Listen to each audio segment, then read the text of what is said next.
मित्रांनो, प्रत्येक स्पर्धा परीक्षेत वेळ, वेग, अंतर आणि ट्रेंड या टॉपिकवर 2 ते 3 प्रश्न नक्कीच येत असतात. त्यामुळे स्पर्धा परीक्षेच्या दृष्टिकोनातून हा टॉपिक अत्यंत महत्त्वाचा ठरतो. तर आपण प्रत्येक व्हिडिओमध्ये फक्त एका प्रकारचा एक प्रश्न बघत आहोत. त्यामुळे व्हिडिओ खूप कमी वेळेचा असणार आहे. म्हणूनच व्हिडिओला स्किप न करता शेवटपर्यंत नक्की बघा. व्हिडिओ आवडला तर व्हिडिओला लाईक करा, चॅनलला सबस्क्राईब करायला मात्र विसरू नका.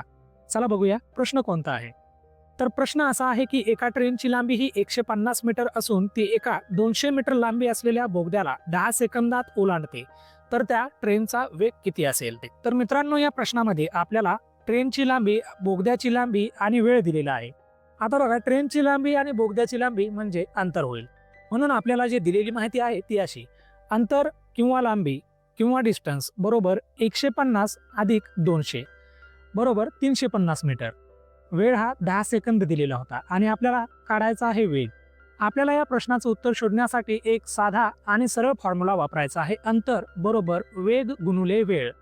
आता अंतर बरोबर वेग गुणिले वेळला इंग्लिशमध्ये distance is equals to speed into time असं म्हणतात. आता बघा, आपल्याकडे अंतर आहे, वेळ आहे आणि आपल्याला वेग काढायचा आहे.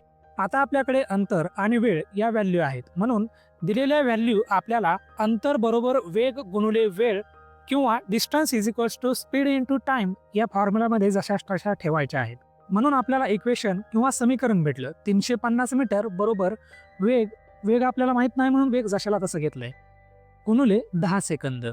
आता 350 मीटर भागिले 10 सेकंद बरोबर वेग असं समीकरण भेटलं. आता बघा, 350 मीटर भागाकारात 10 सेकंद हे कसं आलं?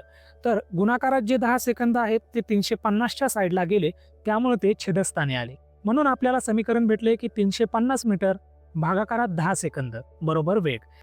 आता 10 350ला भाग देऊ. 10 एक 10 आणि 10 त्रिक 30 राहतात 50.